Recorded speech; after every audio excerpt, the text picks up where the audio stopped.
सो Ashes चल रहे हैं और पहला मैच खत्म हो चुका है दूसरे दिन में। क्या जबरदस्त दिन था।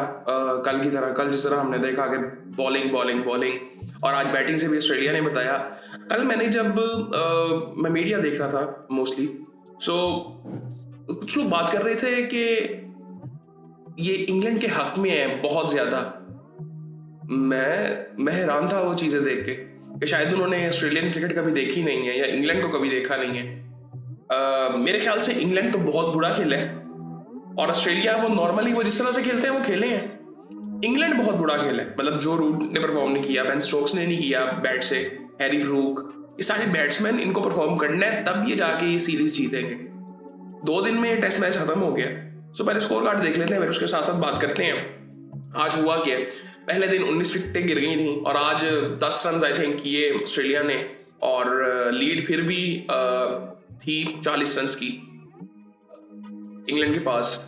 लेकिन उसका कुछ इतना खास फायदा हुआ नहीं इनको और ऐसा नजर भी आ रहा था, क्योंकि आप ऑस्ट्रेलिया में जब भी खेलते हैं ना किसी भी पिच पे, हमेशा पहले 10 ओवर्स किसी भी टीम के लिए मुश्किल होते हैं। जब नया बॉल होता है सो वो मुश्किल होते हैं, उसके बाद चीजें आसान हो जाती हैं और ये टीम्स को समझना पड़ेगा।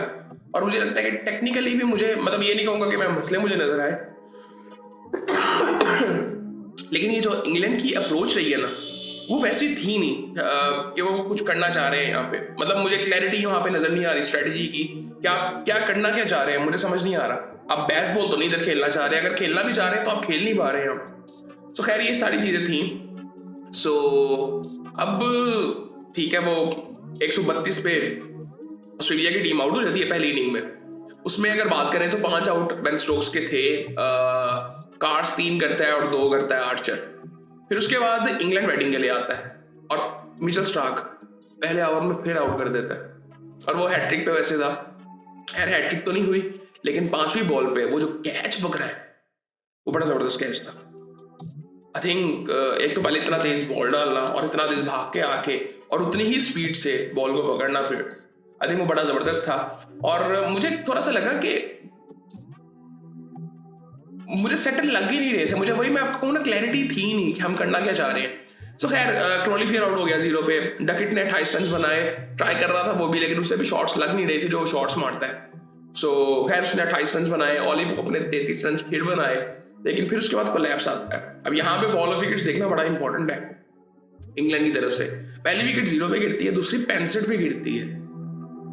अब दूसरा आउट 65 पे हो रहा है और उसके बाद तीसरा 76 पे, फिर 76 पे चौथा भी आउट, फिर 76 पे 5वां भी आउट, फिर 88 पे 6 आउट, 104 पे 7 आउट, 154 पे 8 आउट, 160 पे 9 आउट, फिर 164 पे 10 आउट भी हो जाते हैं। बॉलैंड ने जबरदस्त बॉलिंग की है, वो जिस तरह से बॉलिंग कर रहा था करता है पहली इनिंग में नहीं उसने की वैसी बॉलिंग। अब उसकी जो लेंथ है ना, एक तो वो अपनी लेंथ उसकी एक स्ट्रेंथ है और दूसरा जो जिस तरह से वो बॉल डिलीवर करता है, हाथ से छोड़ता है, वो बड़ा डिफरेंट है उसका। मतलब वो टिपिकल ये ना, वो अफगानिस्तान का एक बॉलर है ना, आई थिंक रेहानुल हक नाम है उसका, वो बड़ा एंगल करता है बॉल को। तो बॉलर भी ऐसा ही है कि एंगल करता है बॉल को, उसी एक्शन से अंदर बाहर दोनों गिरेगा बॉल। और वो बड़ी अजीब सा बैट्समैन के लिए होता है कि बैट्समैन जज नहीं कर पाता कि ये बॉल अंदर आएगा इधर निकल जाएगा। वो बैट्समैन के लिए बड़ा डिफिकल्ट होता है और ये कई दफा रोहित शर्मा भी आई थिंक बात कर चुके हैं। ये माइकल क्लार्क के साथ उनकी एक पॉडकास्ट थी, वो उसमें बात कर रहे थे। सो खैर 164 पे टीम ऑल आउट हो जाती है और टारगेट जो मिलता है वो 205 का मिलता है। 200 रन आई थिंक कर लेते हैं और ऐसा लगता है कि शायद थोड़ा ट्रिकी विकेट है, हो सकता है ट्रिकी विकेट, लेकिन मुझे बिल्कुल नहीं लग रहा था। क्यों नहीं लग रहा था? क्योंकि यहाँ पे हम अच्छी बैटिंग देखते हैं, लेकिन लोग बात कर रहे थे कि हो सकता है पहली दफा हो सकता है। सो खैर ये चीजें हुई, लेकिन मुझे लगता है कि पहली इनिंग में ऑस्ट्रेलिया ने भी बैटिंग अच्छी नहीं की थी, इंग्लैंड ने दोनों इनिंग्स भी नहीं अच्छी की और फिर ऑस्ट्रेलिया ने वो किया। मुझे लगता है कि इन्होंने शायद हमारा वीडियो देख लिया। पैट कमिंस भी वहां पे थे आज और जिस तरह मैं बात कर रहा था कि ट्रेविस हेड को ओपन करना चाहिए और उन्होंने फिर ओपन कर लिया फिर आज। और क्या किया? 123। अब इनके साथ अगर आप सोचें, अब मुझे नहीं पता, अच्छा वो ख्वाजा जो थे, उस्मान ख्वाजा, वो पहली इनिंग में आई थिंक वो फील्ड से बाहर थे तो इस वजह से वो आ नहीं सके थे। इस इनिंग का मुझे नहीं पता कि वो फोर्सफुली था कि, अब मुझे नहीं पता कि फोर्सफुली से मुराद है कि इंटेंशनली ये किया था कि किसी वजह से वो आए नहीं, लेकिन मुझे लगता है कि अच्छी चीज है उस्मान ख्वाजा में भी मुझे लगता है कि शायद उनकी आखिरी सीरीज हो सकती है अगर उन्होंने उस तरह से रन्स नहीं किए, क्योंकि काफ़ी अरसा हो गया कि उन्होंने भी रन्स नहीं किए। ट्रेविस हेड के साथ मुझे अभी लगता है कि उसको खिलाना चाहिए, क्या नाम है, कॉन्स्टेस को। आई थिंक ये दोनों जब करेंगे ना ओपन, सामने वाली टीम हिल जानी है भाई। फिर उसके बाद मार्नस आए, उसने 50 जिस तरह का किया, जबरदस्त 50 था उसका भी। और इसका 100 देखे, 123 किए इसने 83 बॉलों में, 4 छक्के लगाए, 16 चौके लगाए। जिस तरह के शॉट्स खेल रहा था ना, एक तो मुझे इंग्लैंड की बैटिंग कर रही थी, उनके चौके नहीं निकल रहे थे, उन्होंने 3 इतने ज्यादा लिए हैं, वो बेचारे भाग भाग के थक गए थे। और इसके शॉट्स आप देखते, 4 छक्के उसने लगाए, 16 चौके लगाए, 148 का स्ट्राइक रेट। अच्छा, इसके साथ दूसरा था जेक वेदरल्ड, उसने भी 23 रन बनाए, डिसेंट खेल रहा था। बट आई थिंक इन्होंने भी 2-3 ओपनर ट्राई किए हैं पिछले कुछ टाइम में, पाकिस्तान के खिलाफ भी किए थे, फिर बाद में इंडिया के खिलाफ भी आई थिंक इन्होंने किया था, और अब फिर ये इनका डेब्यू ही था मेरे ख्याल से इस मैच में। खैर उसके बाद मार्नस आए और स्मिथ आए, उन्होंने बड़े आराम से इसको, मतलब 29 ओवरों में आपने चेज कर लिया है 205 रन, ठीक है भाई। अच्छा, उसके बाद थोड़ा सा देखे तो आर्चर ने 8 ओवर में 45 पड़े हैं उसको इस इनिंग में, 2 आउट किए हैं जी कार्ड्स ने, उसको भी 44 रन पड़े हैं, वो छठा ओवर अभी अपना कर रहा था। सो यही सूरत हाल है जी। और बाकी आई थिंक क्या बात करें इस पे, मतलब 3 दिन का एक्स्ट्रा रेस्ट मिल गया, अब उसमें आपने कुछ नहीं करना, तो वो ऑस्ट्रेलिया के लिए आई थिंक, इंग्लैंड के लिए भी इंपॉर्टेंट तो है वो, लेकिन आई थिंक इंग्लैंड को थोड़ा सा सोचना पड़ेगा।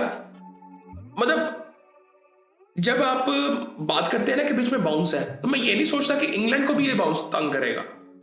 मैं साउथ अफ्रीका के बारे में भी इस तरह से नहीं सोचता, मैं कहूंगा कि सबसे ज्यादा सूट शायद ऑस्ट्रेलिया को कर रहा है, इंग्लैंड को कोई इतना ज्यादा मसला नहीं होगा, साउथ अफ्रीका को भी इतना कोई ज्यादा मसला नहीं होगा, न्यूजीलैंड को इवन, लेकिन इनको मसले हुए हैं। मैं इंग्लैंड की कंडीशन हमेशा कहता हूं कि वो सबसे बैलेंस कंडीशन है सबके लिए, बैटर्स के लिए, स्पिन बॉलर्स के लिए, फास्ट बॉलर्स के लिए।